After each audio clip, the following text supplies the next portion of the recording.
What is up, gamers? It's your boy the Goons, and we are back for episode number 21 of Narcissu Second.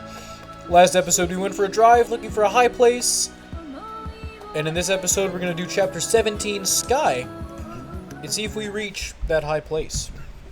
I don't know.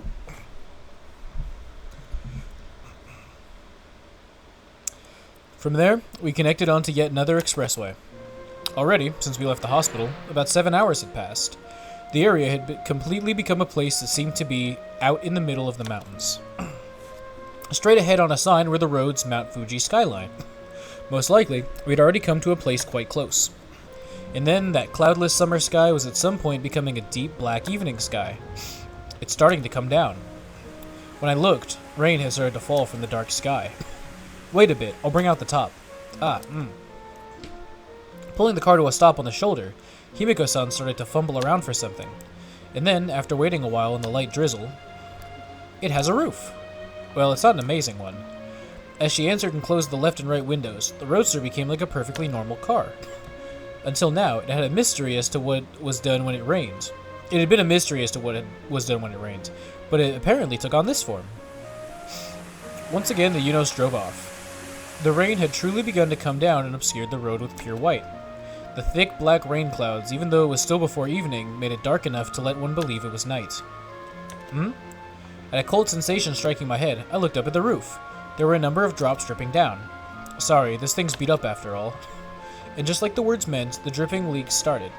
Looking at how the rain was falling outside the window, it didn't look like it would stop for some time. Setsumi, put this on your head. What I was given was a large towel, and as told, I put it on top of my head. And Himiko-san's? I'm fine. Besides, I think it's going to stop soon. Then I'm fine too. She probably wouldn't say out loud, but this might have been the only towel. Even if she were worried that I would get wet, at the least I was more worried about Himiko-san herself. That's why I tried to give my towel to Himiko-san. When I did, stop, Setsumi. This was different from her usual way of speaking. This was the very strict expression that she'd show occasionally. But then Himiko-san would, it's okay, I'm fine with getting wet. But... However, make Setsumi catch a cold and I won't have it. Make Setsumi? Just who is she talking to, I wonder? Now it came down harder, the August rain. For some reason, it was excessively cold and still didn't seem like letting up. Don't look down on me, alright? I'm not wearing this outfit just for show. As if talking to herself, Himiko-san muttered. I had a feeling that didn't mean physically not getting wet, but instead some different meaning. Throwing up spray, the Roadster continued running. Under the endlessly black sky, it now went from an ordinary road onto the Mount Fuji skyline. If you feel cold, just say, okay? I'm fine. With the towel still on my head, I answered Himiko-san as she got wet from the leaks. It'd be better if we took shelter somewhere. Even such an obvious suggestion somehow faltered in the atmosphere. Gripping the wheel was a Himiko-san that was different from usual. It was the first time I've seen a Himiko-san without pajamas. We continued driving, at some point when the road had completely stopped. If you looked, there was even the face of a large moon out in the sky. Soon we'll arrive at Fuji no Mi Yaguchi. With those words, we went from a narrow mountain road into a suddenly open area. Finally, the Yuno stopped. Looking around, there were signs for the 5th station parking lot. During this season, I had heard that there were many mountain climbers. Perhaps it was the time, and because the weather had been bad, but the area had very few cars around. The door opened and closed with a slam. Here, canned oolong, it's warm. Thank you. With a tea bought from a vending machine in hand, the two of us ate what remained of the packed lunch. Even cold, it's delicious. In the end, it seemed like we were spending the night here. But when we set off, she had said that this was our destination. Did Himiko-san plan on going even higher up? Still planning on going up?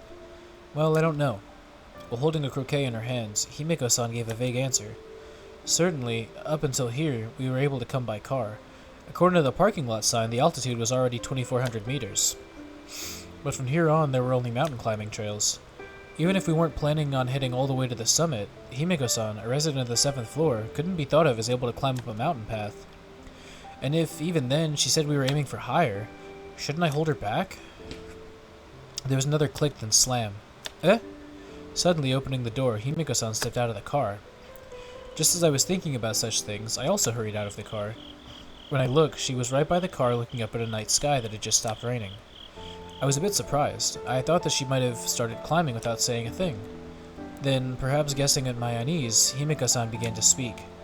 Oh right, once before. I said that I had wanted a friend from a different age group, right?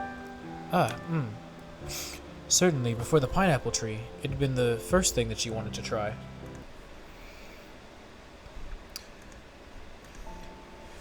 That was maybe a bit of a lie. A lie? Truth is, more than being of a different age group, because it was you, might be why I wanted to become friends. Himiko-san spoke somewhat seriously about what I had also somewhat vaguely noticed. That reason was... That's a difficult question, but to put it bluntly, just a gut feeling maybe, like it rang a bell. That was also something I felt I understood. It was close to the feeling I answered Chihiro-san with. Jesus. And then before, when I had asked whether she was seeing someone else in me, I was told that half of it was exactly that. Then, the remaining half of the reason that had been left a secret at that time. Could this be it? Hey Setsumi, can I ask you a question? If a person very close to you was gradually getting weaker, would you want to be nearby the whole time watching that? Or rather, at a time you didn't know, they died before you realized. Would you want that? I thought about the meaning of the question, and after thinking seriously in my own way, I don't know. Those were my true feelings. I think I would want to be always by their side. But if I were in the position of leaving, the opposite, by my side I don't want anyone. That's inconsistent. Exactly.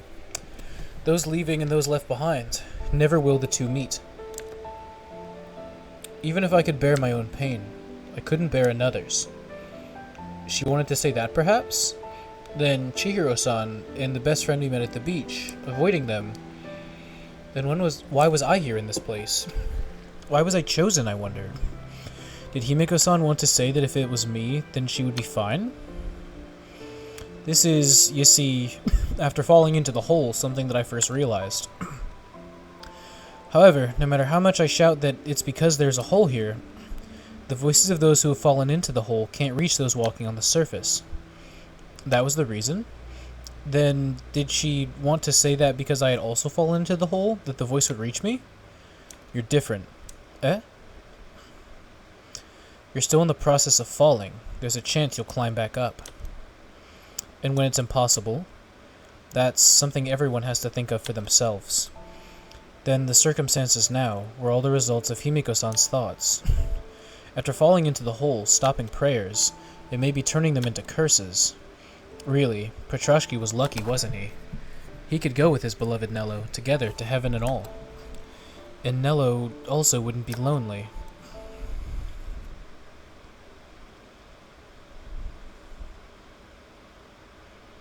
Even though I was the professor, I couldn't give an answer. At such a time, if I were a real professor, a doctor of the church like Augustine or Jerome, I probably could have answered with something. Then, just tell me this. God is... where?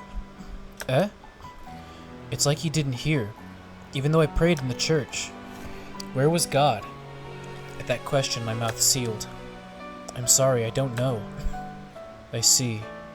Professor One-san doesn't know either. Then, raising herself from the bed and facing the window, I guess he's above the sky?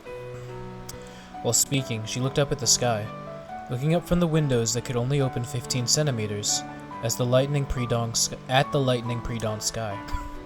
Say, One-san, I want to go to the roof. The roof? If I prayed from even just a little higher place, maybe I would be heard, right?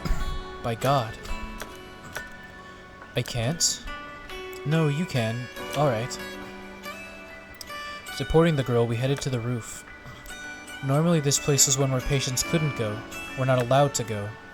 However, at this time, for me, for the Alois who was unable to do anything other than buy ice cream, for the powerless professor who couldn't answer with anything, there was nothing else that I could do.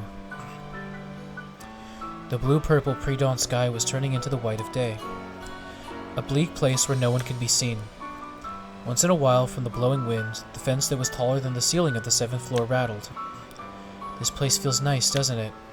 She spoke as if whispering to herself, and from her pocket she took out the rosary. That was what I had once given to her as a present. Without this, it won't become magic, right? And then quietly, bringing hands together, facing where the sun would rise, she spoke. "Hallowed be thy name, and lead us not into temptation." This, too, was what I had taught her before, a number of parts from the Lord's Prayer. However, for this girl, she didn't even know the meaning of the words. Simply words for salvation, as nothing other than magic. That was all she thought of them. "One-san, do you think I was heard now?" At those words, nodding or even affirming was beyond me. I just could do nothing but remain silent. It's useless. Perhaps I should have said that.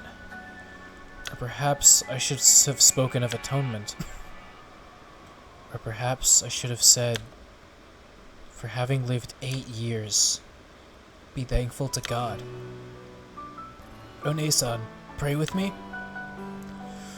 At those words, I silently nodded. Could do nothing but nod. Then, just like the girl who still continued to pray, to that high sky I offered a prayer. Fuck. Oh my god, this is so sad. The remaining night air, the whitening sky, the cicadas that started to call, common, everyday things of a summer sky. From the 7th floor's rooftop, I prayed only for the girl. Always, half had been used for forgiving myself, but now gathering all of it, I prayed only for the girl. Definitely supposed to be listening somewhere. Towards that God I prayed. I suddenly started to sob. For some reason, tears came. "Why are you crying?" It's fine, crying. At a time like this, it's okay to cry." "Those were whose words? Lord Jesus?" "No. Those were my words. If I were a saint, if my words were not simply for comfort nor a charm, if they were real magic, then now a miracle would happen. Those leaving and those left behind, no matter how much of a best friend, Alois could not become Petrachki. I learned of my own powerlessness.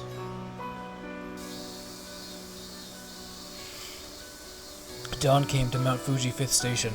We got out of the car and took some big stretches. He said to me, "Where do you think he is? What's this all of a sudden? God and the like." "I don't know, you're the specialist, aren't you?" "Indeed. I wasn't I? And then after a bit of thinking, I suppose over there?" As she spoke, she looked up at the sky. The pure blue summer sky stretched on forever. "Yeah, might be that if you're not closer, you can't be heard." Just saying that, Himiko-san started walking towards the climbing paths. I had sensed the possibility, but already that act itself was the same as suicide. "You're serious? It's forbidden, isn't it, for Catholics?" "Formers have nothing to do with that." And then, stopping her walking feet and turning around, "Sorry, Setsumi. There's a few things I won't be satisfied until I say them." "Say to whom?" "Isn't it obvious? To that so-called God. Some complaints." "Complaints? To God? Was she serious?" "This is the final one?" "Yes, this is the final one." With just that answer, Himiko-san began walking towards the climbing path. Right now, I should be stopping her? Or perhaps I should be giving her back a push. Because I didn't know which. Just being by her side was all I could do.